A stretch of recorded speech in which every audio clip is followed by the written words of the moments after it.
Micro keyboards are just marketing. It's not really that useful. But anyway, I've just offered someone 200 ringgit for a used Arturia Microlab 25 key keyboard, and let's see what he says.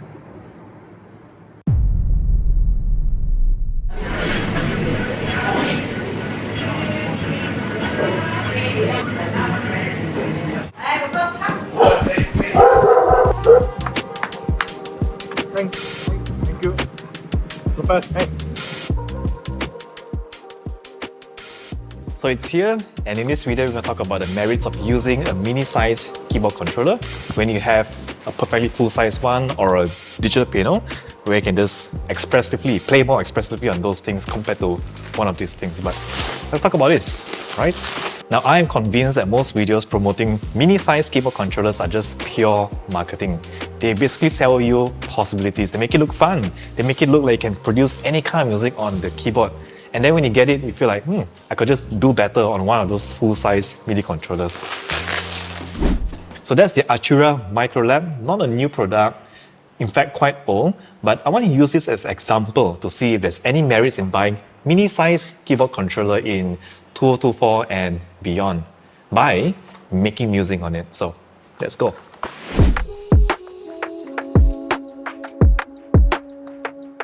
So the Microlab is a typical mini MIDI controller, and it has everything you find typically on a mini keyboard controller. So the keys here is supposedly to be a step above from a lot of other keyboard controllers. It uses the same one from the key step, and it's not too bad. And typically you also have like the touch strips for your pitch bend and also the modulation, and 4 buttons for you to basically sustain, play chord changes, octave down, octave up. And interestingly, they also tell you that you can use these to control and select instruments on your DAW, which is marketing, because I can use the power of the mouse to just click an instrument in just less than a second, rather than trying to fiddle up with this little thing here. So that's marketing. Alright, let's talk about the good stuff and why you might want to buy a mini-size keyboard controller. And of course, the first would be traveling. In the case of the Microlab, you can see that it's fitted with a rubberized bumper, so when you go like, it doesn't get damaged at all, right? So it's good for traveling. If you knock it around, great.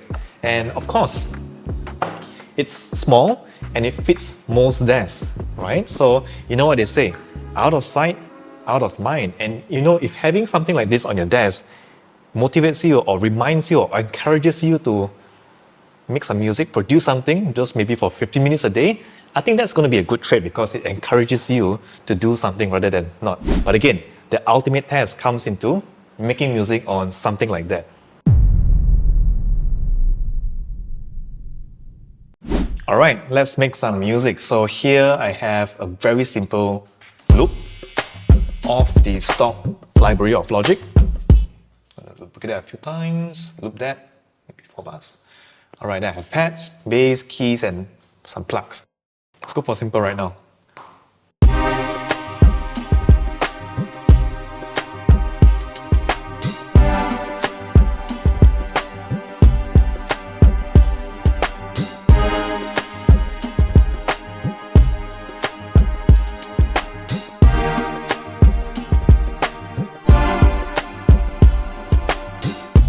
It's very playable, but one thing I felt is like I'm missing the sustain pedal with a keyboard like this, right? And you can see that my chord transitions is not that smooth, and I would have to go into the piano roll to make some clicks and changes to make it smoother. I'm probably going to make and record this on a few chunks, not the whole thing, because again, having a smaller key size here gives me less control. So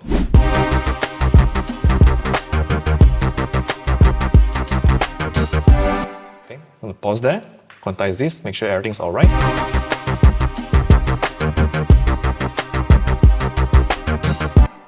This is good for now, for a simple arrangement. All right, I'm gonna go for keys right now.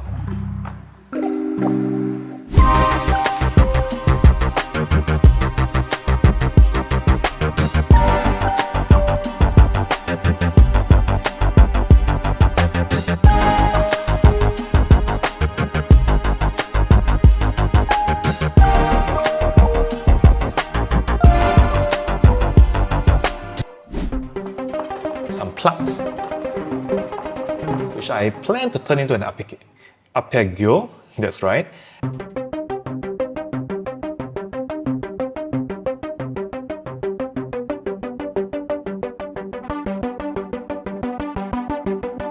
You can use the modulation as well to create some sort of modulate the sound a little bit. Alright, so let's go for simple right now.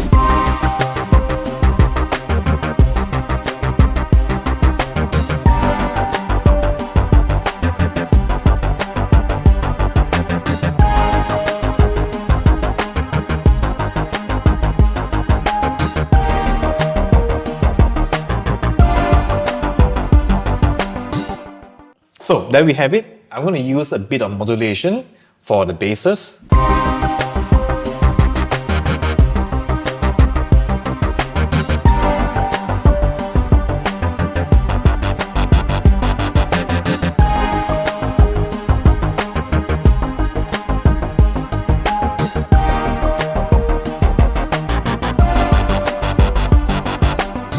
Okay, so there we have it.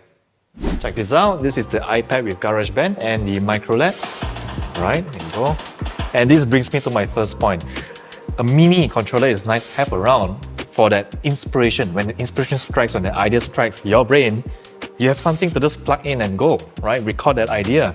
Whether it's your iPad, whether it's a computer, it's so easy because it's just so small, you can bring this anywhere you go, right? And point number 2 is that traveling. If you travel a lot, then this would be a nifty, nice setup because I can see myself, composing and producing music on a flight with this setup. It's just so simple, right? And I probably just need another earphones or headphones here to start making music. So that's point number 2.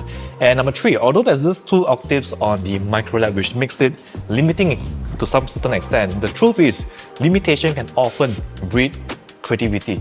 And when you limit yourself to something that you're not used to, maybe you're used to an 88-key digital piano, having something like this often breeds creativity and can force you into doing something that you've never done in your previous composing or production work. So let me know what you think. Those are just 3 reasons, but let me know what you think in the comment section down below. Love to hear your thoughts on whether you will still consider buying a MIDI controller in 2025 and beyond. Let me know. See you next time.